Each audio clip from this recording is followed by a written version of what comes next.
Hello everyone and welcome back to a brand new video, and yes, we've got some more Red Bull news. Let's have a look now as we go to Autosport with Jonathan Noble, who says frustrated Ford demands urgent resolution to Red Bull's Horner investigation. Ford has added to the pressure on Red Bull to complete its investigation into the allegations surrounding its Formula One team principal, Christian Horner. Let's look at the article and then we'll discuss. As silence continues on the progress of Red Bull's probe into allegations made against Horner by a female employee, Ford has upped the ante in urging the energy drinks company to get on with matters. According to a report by the Associated Press, Ford CEO Jim Farley has written to Red Bull making it clear the brand is not happy with the lack of progress over a matter it thinks needs to be taken very seriously. In the letter, which has been seen by AP, Farley writes that Ford is increasingly frustrated, however, by the lack of resolution or clear indication from you about when you anticipate a fair and just resolution of this matter. We are likewise frustrated by the lack of full transparency surrounding this matter with us, your corporate partners, and look forward to receiving a complete account of all findings. Farley demanded that Red Bull give prompt and serious attention to the matter. Ford is partnering with Red Bull's new powertrain division from the start of the 2026 season, but has already begun marketing activations. Now, reading between the lines of that, I have to say this deal with Ford is now looking increasingly dodgy right now. In fact, I would go as far to say as the damage looks like it's already been done. When the CEO of Ford has to physically write to Red Bull to ask them to hurry up and for God's sake get this sorted out, you know there's some real serious problems going on behind the scenes. I mean, someone in my comments on my last video actually said, where on earth in any other big business would you see someone who is under investigation for inappropriate behaviour still doing the job as CEO as if nothing has ever happened? Where would you see this in any apart from Formula One? Nowhere. Usually they use the old excuse of, oh, he's just off on gardening leave or whatever while some sort of investigation is, sorted out. But he's still there doing it. What amazes me is the fact that Formula One is back this week. We are back at Bahrain, and it looks like there will be no resolution to this before Bahrain, because don't forget, of course, the race is on Saturday because of Ramadan. So they've got literally 3 to 4 days to get this sort, and it's just not going to happen. It's just not going to happen. Red Bull are seriously, I can't believe that it's down to the lawyer, that he's dragging his feet. This has got to be, there must be so many lawyers working behind the scenes trying to get this sorted out. But Red Bull just seem to be dragging their feet. I'm sure they just hope it's just going to get swept under the carpet and everyone's going to forget about it. But it can't be forgotten about it because it's out there now. It's on the internet, and everybody, for the sake of Formula One, wants a resolution to this, because if by the end of the week we're going to end up with a new CEO at Red Bull, we need that sorted right now. We need it sorted right now. We don't need to go into the Formula One season with this still hanging over us. And the public, the people that watch the sport, you, me, everyone else, we want to know exactly what has happened, what has occurred here, and what is going to happen for Formula One in the future. If, and I say if because I'm not into speculation or rumour, despite the dislikes on my last video, thank you very much. But I'd like to say, if these allegations prove to be true, as I've said in the previous video, this is going to be disastrous for Formula One. Absolutely disastrous. More, of course, for Red Bull, but mostly for Formula One in general. And he's going to stop mostly females thinking twice before they even enter into a job in Formula One if these allegations prove to be true. If they're not true, what the hell did happen? In any lie, there is always an element of truth. So somewhere between all the bullshit, everything that's going on, somewhere, something did happen. Something did happen. They would not have gone through all this hassle if it was something minor. So something major definitely happened. And Red Bull need to come out now and clarify exactly what that was. Obviously, if it turns out how I think it's going to turn out, it's going to be a disaster. It's going to be a PR disaster, and for Formula One as well, it's going to be very, very bad. But it's got to happen. You can't keep putting it off and trying to push it to the side. If it's going to happen, it's going to happen. So Red Bull need to sort this out. Unfortunately, as I say, I don't think it's going to happen before the next Grand Prix. Farley said that Ford, as a family-owned company, was not happy with how it felt things were proceeding and expressed displeasure that previous requests for greater transparency over the matter had been ignored. So let's just put that into perspective, okay? Ford are asking for transparency. Red Bull are basically ignoring them. This is going to be their engine partner for 2026. Red Bull are ignoring Ford for their requests about what the hell is going on. This is not how you build a business relationship. It really isn't. And as I say, I think this is all going to fall apart rapidly. Now, the deal with the engines, from what I know, is not as much as what people previously thought. They're only going to be, I think, supplying the electrical part of the engine for 2026. The actual engine itself will be built by Red Bull Powertrains for the first time, because they're still using the old Ford engine at the moment, but they will be building their own engine for 2026, and Ford will be contributing the electrical system of that engine, but that's only a 10% contribution, but that's enough to get the Ford name on the actual engine, which I think is a little bit pathetic. But that was the only way Ford could enter back into Formula One, because otherwise they wouldn't have been allowed to come in at all. So yeah, it's not really that big a deal, but it will still be a massive blow if Ford end up pulling out of this partnership deal with Red Bull, and it'll just be chaos. It really will. In the letter, Mr. Farley said, as we have indicated previously, without satisfactory response, Ford values are non-negotiable. In other words, what they're saying is, if you don't reply to us and tell us exactly what is going on, we are going to pull out. We're just going to, because big businesses will do that. They're not going to hold on to someone who is, in this situation of maybe being up for allegations. We still don't know what the facts are.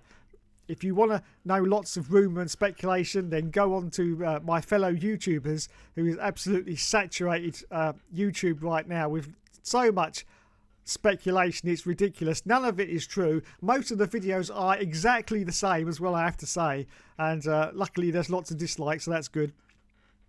But yeah, as I say, there is a truth to this, and it needs to come out now. I can't see it coming out before Bahrain, which is going to be even more disappointing, because, the cameras are going to be on Christian at the weekend, and they're going to be asking him questions, obviously. And once again, he's going to deny everything and say, I can't comment because there's an ongoing investigation at the moment, which is the same old rhetoric he's been saying, since the start of this, which always sort of makes me a little bit more suspicious anyway. Mr. Farley also says it is imperative that our racing partners share and demonstrate a genuine commitment to those same values. I mean, it's all there. If you read between the lines, what they're saying is, if you don't sort your shit out very, very quickly, we are going. We are out of here, because they do not want to damage their own brand. The Ford brand doesn't want to be damaged by this kind of scandal. And you can't blame them. So they're going to be out of here unless resolution is very, very quick.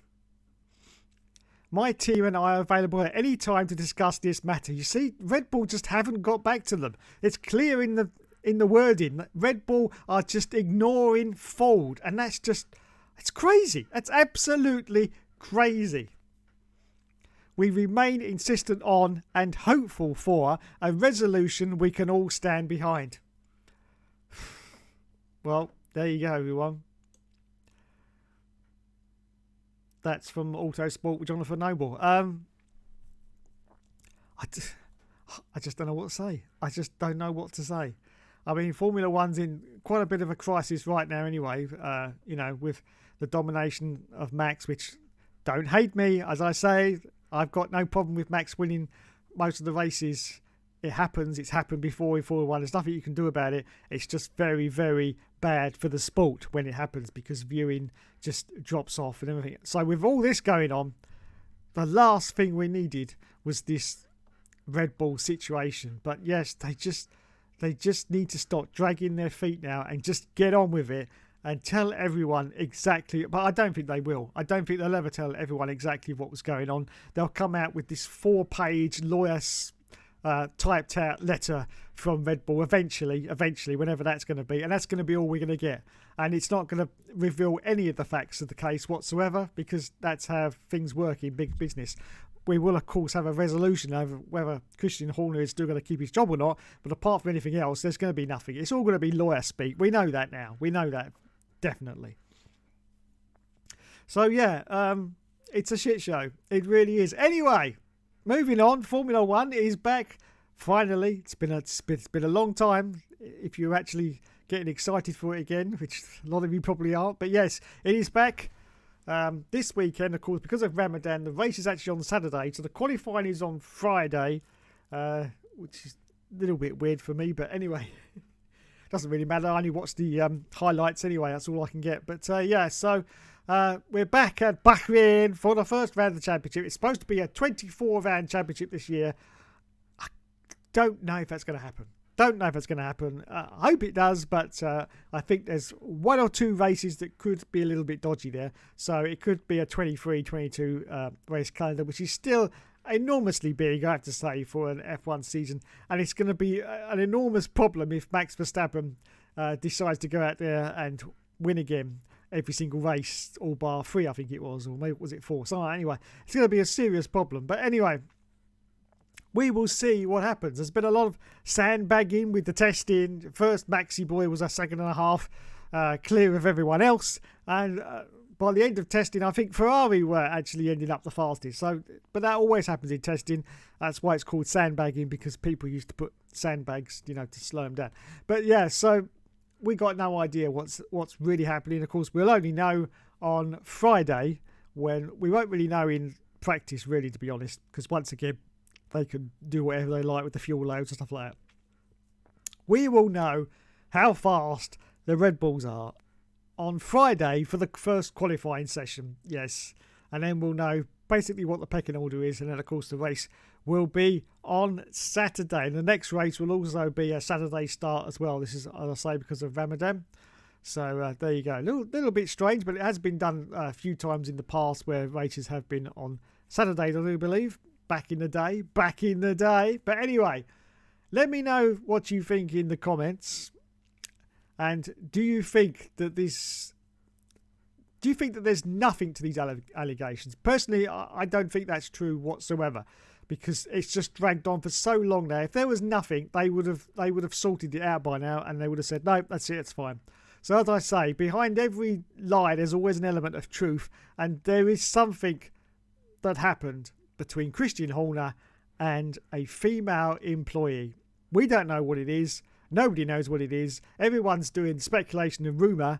Despite all the dislikes on my last video, I don't do that. I still stand by the fact on my last video that I reckon that the body language of Christian Horner was very telling indeed. And I actually went back after that video and looked at some old videos of Christian, and yes, I agree. He does hold the microphone in that manner, which he has done in the past, but still, if you look at his body language, it is totally different from videos only made sort of, last year's championship. I watched a few of those, than how he's acting at the moment. It is totally different. Now, here's the other thing. His wife, Jerry Halliwell, I'm not going to call her Jerry Horner, even though that's who she is, but she'll always be Jerry Halliwell to me. His wife, crying, been unable to eat, unable to sleep. This happened for about 3 days, apparently, at some point, in the past. She wouldn't be doing that if her husband was 100% completely, unmitigatingly innocent. She wouldn't be doing that. Nobody would. So as I say, behind that there is a certain element of truth. There's been a lot of speculation as well, because she started unfollowing people on Instagram as well, did Jerry Horner. And then she started following them back again. So there's all sorts of things going on. All sorts of things going on. She actually unfollowed David Beckham and Victoria Beckham, but then apparently she followed them back again about an hour later. So, yeah, it's worse than a UFO conspiracy theory right now, I have to say. It really is bad. It really is bad. Anyway, let me know in the comments what you think about this situation. Do you think they should bring it to a resolution before, well, Thursday really practice? But I cannot see that happening whatsoever. It's Monday now. I can't see it happening. But do you think that's what they should? I think that's what they should do before the season starts. I still can't believe that we're going to go into Bahrain and it's not going to be resolved. But there you go. There's obviously a very major decision that has to be made.